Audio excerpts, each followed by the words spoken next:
Halo para netizen-netizenku, kembali lagi di channel Kacang ini. Oke, jadi hari ini gue baru kedatangan paket, yang dimana paket ini adalah paket yang selalu kalian minta atau kalian rekomendasikan kepada gue, supaya gue bisa atau membeli paket ini untuk memenuhi kebutuhan motor kita, yaitu Supra Daytona ya guys ya. Dimana paket ini gue dapat dari China, yang gua beli melalui online shop toko Orange ya guys ya. Dimana ini adalah oil cooler. Oil coolernya ini sedikit beda daripada oil cooler kebanyakan, kayak misalnya oil cooler Satria FU atau oil cooler yang ada di pasaran pada umumnya yang ada di Indonesia guys ya. Jadi ini kenapa gue pilih, karena memiliki kelebihan menurut gua dibandingin oil cooler yang lain, dan harganya sekitaran 500 ribuan.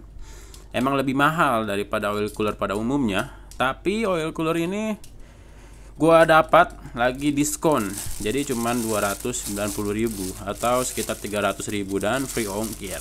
Dan ini bisa dilihat, ini tuh oil cooler yang tidak ada mereknya sih kalau kata gue bilang ya, karena boxnya aja seperti ini. Dan ini boxnya cuman kardus kayak gini, dan ini kagak ada bubble wrapnya atau kagak di apa-apain lagi, cuman ada apa nih, skin code atau apa ini. Pokoknya ini habis dari tes lolos apa ya, tes pengujian bea cukai, jadi ini paket udah nggak disegel lagi. Jadi segelannya cuman dari lakban kayak gini aja, karena ini baru dari bea cukai. Jadi ya gitulah, kalau misalnya kita beli barang bea cukai jangan harap masih tersegel guys. Bukannya beli dari bea cukai ya, maksudnya kalau barang yang melewati bea cukai. Dan ini langsung kita buka aja guys. Oh, ternyata ada bubble wrap di dalamnya. Dan gua kira oil coolernya gede, ternyata enggak, kecil ya. Emang sesuai dengan ekspektasi gua butuhnya yang kecil-kecil aja. Dan ya ini dia oil coolernya.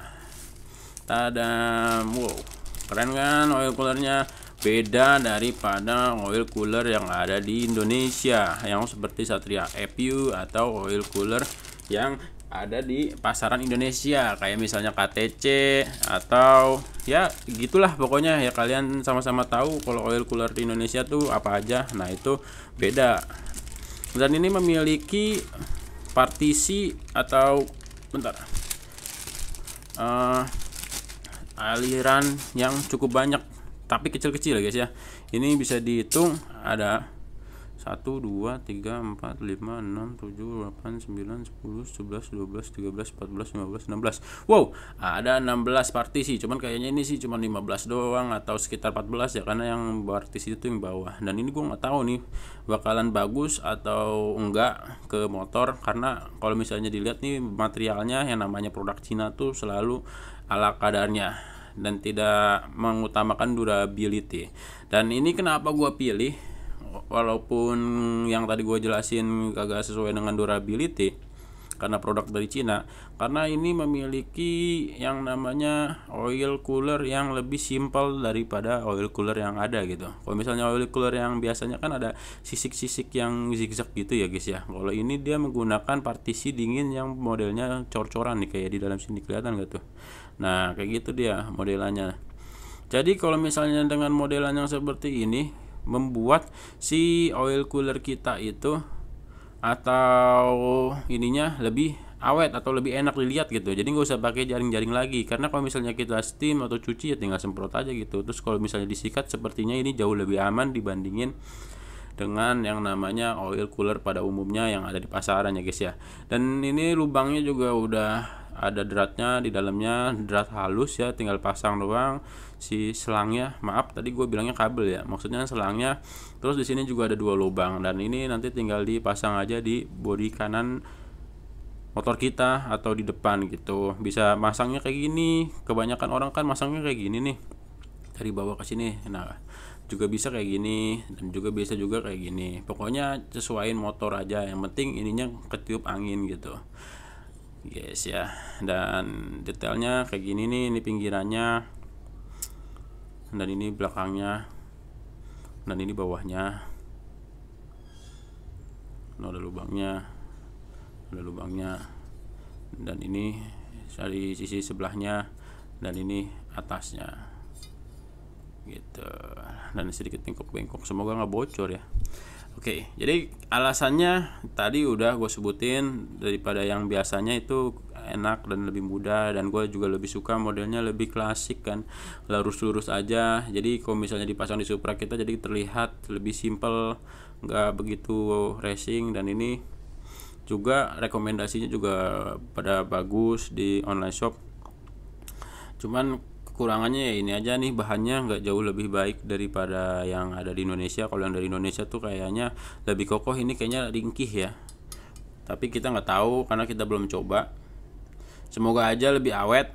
Terus kenapa gua nggak pakai yang radiator dijadiin oil cooler, atau yang radiator umum dijadiin oil cooler yang dimodif-modif itu? Karena kodratnya oli itu kan adalah, oli itu semacam cairan yang ini ya, kental ya. Jadi kalau misalnya kita pakai yang bukan khusus oil cooler, itu tuh partisi di dalamnya itu terlalu sempit lubangnya. Ini kan bisa dilihat lubangnya agak sedikit gede biar olinya bisa masuk ngacir ya kan ya. Karena kan oli itu cenderung lebih kental dibandingkan dengan yang namanya air radiator atau oil radiator. Itu dia lebih cair. Jadi kalau misalnya kita pakai radiator yang digunakan untuk radiator yang cair, itu bisa beresiko oilnya tidak mengalir dengan baik, walaupun ada teman-teman kita yang pakai gitu, dan itu dia tidak pernah menjelaskan bahwa kalau oilnya dia yang dipakai itu sintetis atau non sintetis. Karena kalau misalnya pakai yang sintetis itu cenderung lebih encer, jadi kalau misalnya encer ya bisa aja naik.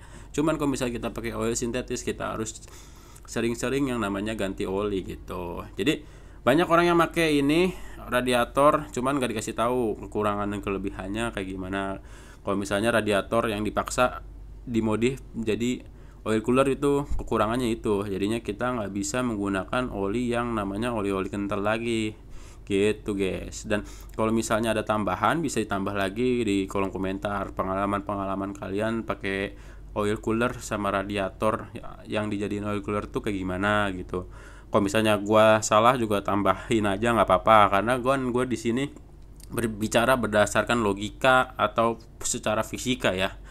Karena gue pun sendiri pengalamannya belum pernah make, karena uang yang gue punya tuh terbatas. Jadi gue lebih baik menggunakan logika fisika gue untuk berpikir dan menggunakan ini. Karena kenapa? Karena gue pun masih sering menggunakan oli yang agak murah gitu. Karena kan di sini gue notabene menggunakan teori dimana oli itu nggak perlu bagus, yang penting rutin gantinya gitu, kayak anak-anak motor jadul lah, logikanya seperti itu. Jadi gua nggak begitu mikirin yang dimana olinya tuh harus sintetis terus gitu guys. Oke, jadi gitu aja video unboxingnya, dan jangan lupa di like, terus di komen kalau misalnya kalian ada pertanyaan-pertanyaan yang seru atau menarik, atau tambahan-tambahan yang bisa gua pikirkan untuk menjadi konten berikutnya. Dan jangan lupa di subscribe ya channel Kacang ini ya, biar semakin berkembang dan semakin banyak pengikutnya, dan menjadi sebuah